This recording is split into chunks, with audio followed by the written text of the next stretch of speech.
Hello and welcome back to SkillWeb. In this video, I will show you how to remove someone from Asana.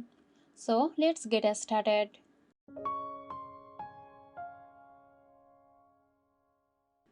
Open Asana and navigate to the workspace or project from which you want to remove the person. If you are in a project, click on the project title to enter it. Find the Members section. It's usually located at the top or on the right hand side. Hover over the person's name you want to remove. You may see three dots or a settings icon next to their name. Click here and select Remove from Project. Confirm the action when prompted. Note that this action will remove the person from the project or workspace. So that's it. Hope you found this tutorial helpful. Stay tuned for more helpful tutorials here at SkillWeb. This video is sponsored by Girosoft.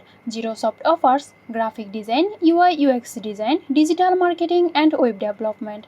Elevate your brand with Girosoft today. For more details, check the description box.